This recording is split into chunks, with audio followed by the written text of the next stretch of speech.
C'est comme ça que Dieu veut que nous soyons. Tu te fais petit et c'est lui-même qui te relève. Peu importe les relations que tu peux avoir, peu importe qui tu es, tu n'as pas besoin de les montrer, mais c'est Dieu lui-même qui va t'élever. Il veut que nous soyons justement petits. L'orgueil, ce n'est pas bon. Cela va entraîner ta chute. Et surtout dans le ministère, si tu crois que toi c'est toi, je te garantis que tu vas tomber. Ce n'est pas ce que Dieu veut de nous. Et le diable, il est justement tombé à cause de l'orgueil. Et dans Genèse 3,15, on va aller vite. La punition qu'il a eue, c'est-à-dire que Dieu a dit qu'il devait mettre une inimitié entre sa descendance et la descendance de la femme. Que la descendance de la femme, nous qui sommes, on devait l'écraser, la tête.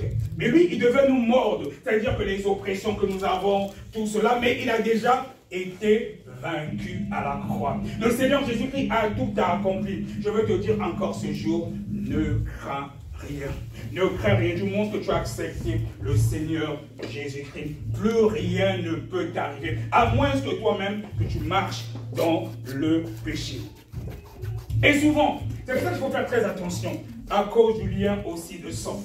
J'ai suivi un témoignage d'un pasteur qui est en République démocratique du Congo, qui est un ancien catcheur, aujourd'hui qui est désormais pasteur. Il a parlé de quelque chose quand il était dans la sorcellerie, l'occultisme.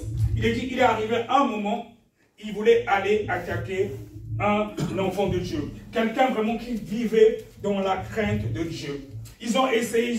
En fait, dans ce monde-là, le diable leur a fait croire, oui, mais il y a une telle personne vraiment là-bas, ses prières me dérangent, ses prières saccagent tout ce que nous faisons. Parce que tu dois savoir une chose, quand tu vis vraiment une vie de sanctification, quand tu pries, ce que tu déclares et tu décrètes ce qui se passe dans le spirituel. Quand tu dis, j'envoie le feu, je bombarde le monde astral, le monde sous-marin, je ne sais pas, le premier, deuxième ciel, c'est ce qui se passe dans le spirituel. Parce que tu n'es pas n'importe qui. La Bible déclare que la prière du juste a une grande efficacité. Donc ce serviteur-là, il bombardait.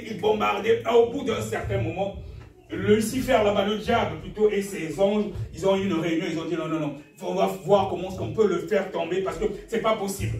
Ils ont essayé, ils n'ont pas pu.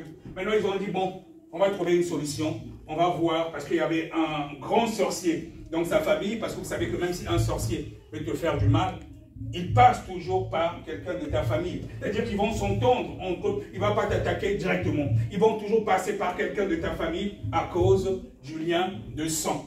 Parce que même dans les quartiers où nous sommes, si un sorcier veut venir faire du mal, il doit toujours demander, je ne sais pas si, quelle est la personne qui contrôle ce secteur-là. Entre eux-mêmes, ils se connaissent.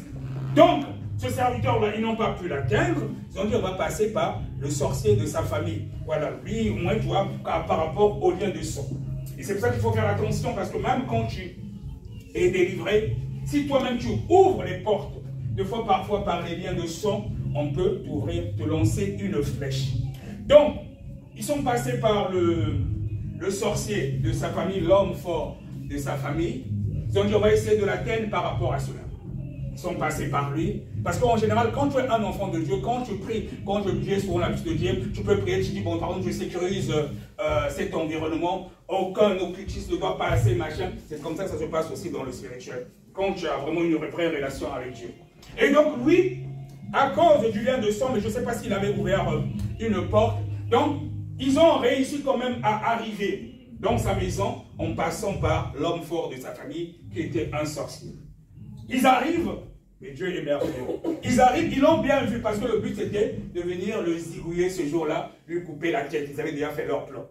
Et ils arrivent là, ça c'est l'ancien occultiste qui est aujourd'hui pasteur qui témoigne. Il dit qu'ils arrivent là, ils l'ont bien vu, il est allongé. Et ils sont venus nombreux, je ne sais pas, plusieurs sorciers. Ils ont dit, cette fois-ci on va le tuer.